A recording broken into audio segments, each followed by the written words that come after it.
When you think of Canadian inventions, a few classics probably come to mind, like insulin, the telephone, maybe even the snowmobile. And yes, poutine too, if you're into that kind of thing, of course. But behind all of this, Canada has quietly shaped the modern world in ways that most people have no idea about.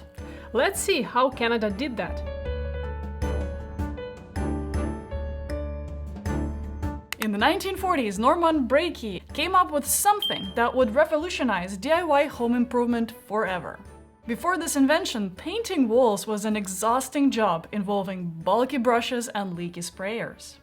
Brake's design used a cylindrical core wrapped in fabric and mounted on a handle. This is what we now know as a paint roller. Brilliant in its simplicity. But here's what's frustrating about this invention. He never actually properly patented it.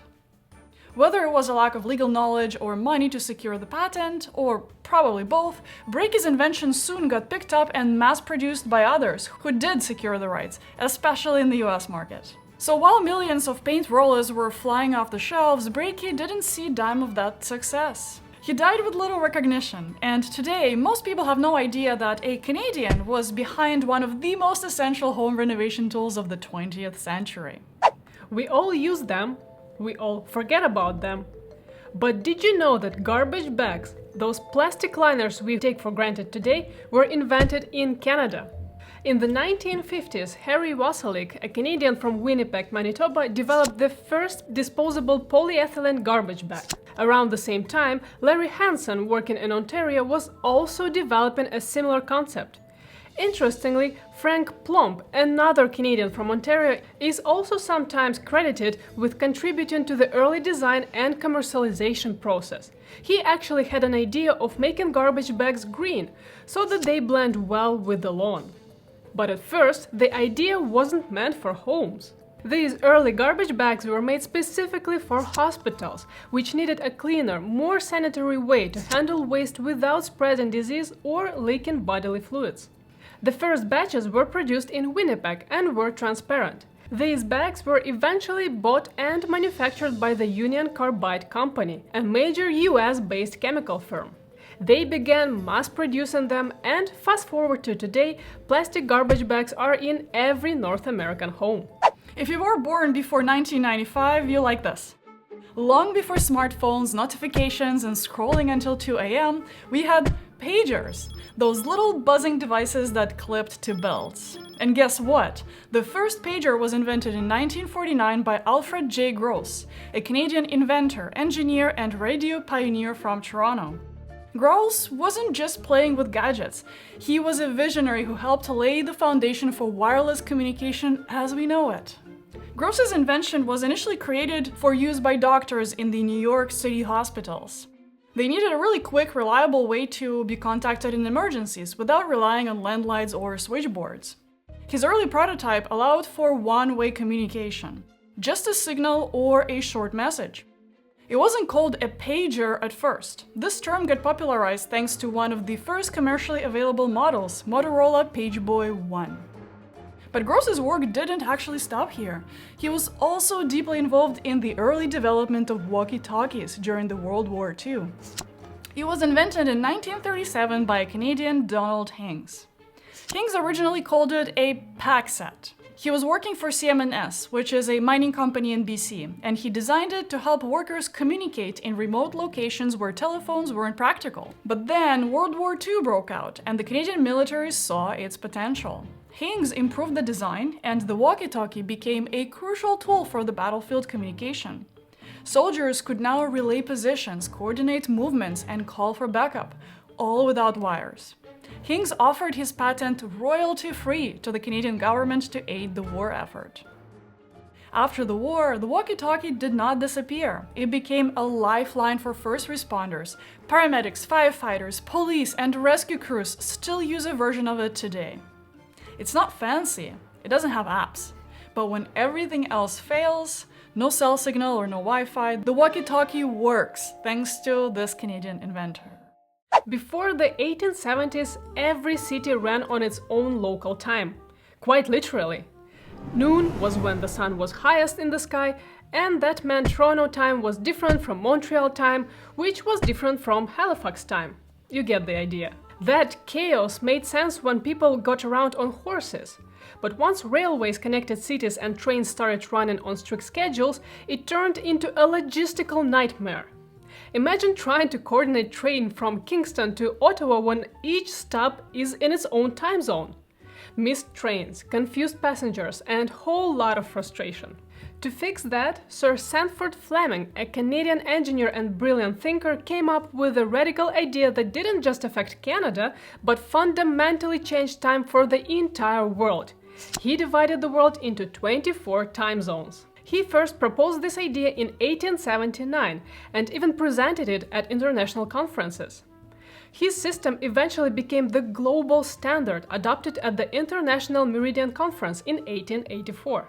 From Google Calendar invites to airline departure boards, Sir Sandford Fleming's idea still runs the world, 150 years later. We did a lot of renovations in the last 2 years since becoming homeowners. And you know what is one of the most satisfying things about renovation? Apart from finishing it, of course. It's doing the finishing touches with the caulking gun. The caulking gun has been saving homes from drafts, leaks, and mildew for well over a century. And it is a Canadian invention. Theodore Witt, a humble inventor from British Columbia, created the very first caulking gun back in 1894, after getting inspired by bakers decorating cakes. Before Witt's invention, applying sealant was messy, imprecise, and often done by hand. Imagine fingers smearing goo into gaps and hoping for the best. Witt changed all that. He built a metal frame that held a tube with a simple trigger mechanism to apply just the right amount of sealant, and that design remained unchanged till this day. The result is clean and smooth lines. Less mess, way more precision. Before the 1910s, transporting eggs was a massive, frustrating task. Eggs were stacked in baskets or wrapped loosely in newspaper, and surprise, surprise, they rarely survived the journey. That is, until Joseph Coyle, a newspaper editor from Smithers, British Columbia, stepped in. He used those same newspapers to make the world's first egg carton out of newspapers. Cole's design quickly took off. By 1919, he had built machines to mass-produce cartons and even sold the rights to manufacturers in the US and Europe. The rest is history. Mr. Coyle definitely cracked the code of not cracking the eggs. In the early 1990s, James Gosling from Calgary was working at Sun Microsystems. The tech world was shifting fast. The internet was exploding, and developers needed a language that could run on any device. Whether it was a desktop, a server, or something completely new, like mobile phones a few years later. Gosling and his team created Java, a platform-independent, object-oriented language with a simple philosophy: write once, run anywhere. That tagline wasn't just catchy, it changed how software was built. That's what Netflix, Uber, Minecraft, and Android apps are built on. It was revolutionary, and we have a Canadian brilliant nerd to thank for it.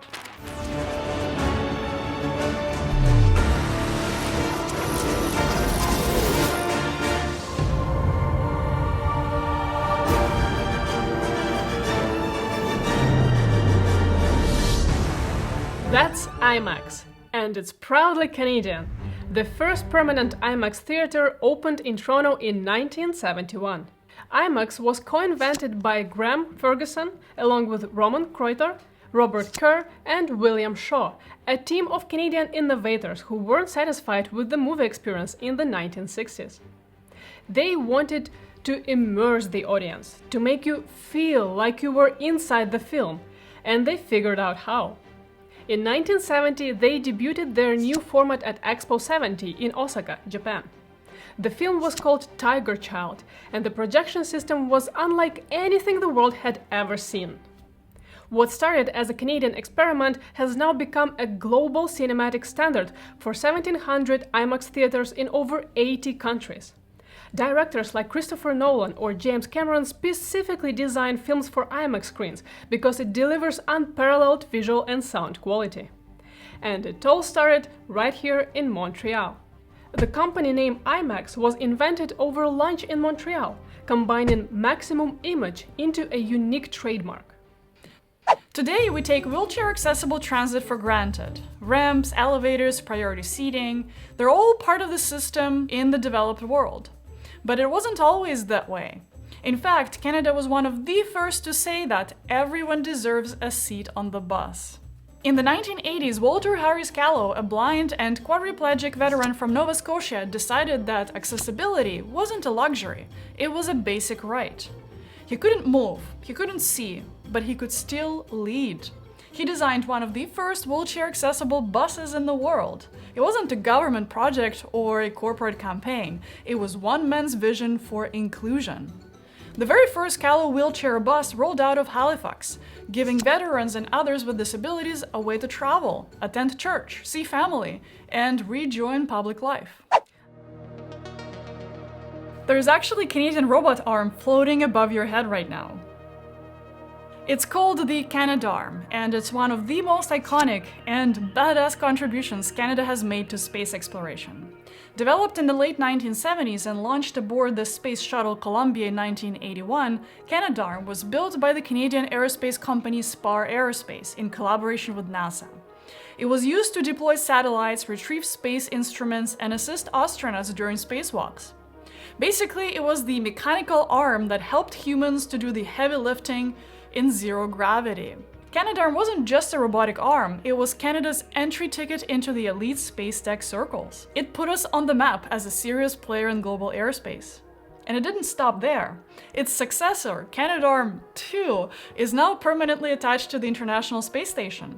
It's 17 meters long, it has multiple joints like a human arm, and it helps with everything from docking spacecrafts to repairing systems on the ISS. Canadarm2 even played a key role in assembling the station itself. So in a way, parts of the ISS were built by Canada. In the early 1980s, a group of computer science grads from the University of Toronto started a company called Alias Research. For years, it's been said that Canada lags behind other countries in high-technology research. Now a group of computer whiz kids in Toronto has broken that stereotype with their company, Alias Research Incorporated. Their goal was to build tools that would revolutionize digital modeling and animation. And they accomplished the mission. Their flagship software, Alias, eventually evolved into what we know today as Autodesk Maya, the industry standard tool for 3D animation, visual effects, and motion graphics. If you've watched The Lion King, Frozen, Avatar, Harry Potter, or The Lord of the Rings, you've seen Alias Maya in action. Maya has powered some of the most iconic moments in cinematic history. Studios like Pixar, Disney, DreamWorks, and Weta Digital all rely on it. And it started right here in Canada. Alias was eventually acquired by Silicon Graphics and then Autodesk, but its core tech and legacy are undeniably Canadian. From your paint roller to your movie screen, Canada is everywhere in your life, whether you notice it or not. And most of these inventions, they weren't about fame, they were about making life better. Which of these Canadian inventions surprised you the most? Let us know in the comments below. Which one surprised you the most? Probably Maya, Autodesk. For me, it's probably Cock and Gun. But seriously, it's probably the walkie-talkie. Don't forget to like and subscribe and hit that bell if you want to keep learning how Canada quietly continues to shape the world. Thank you for watching, and we'll see you in the next one. Take care!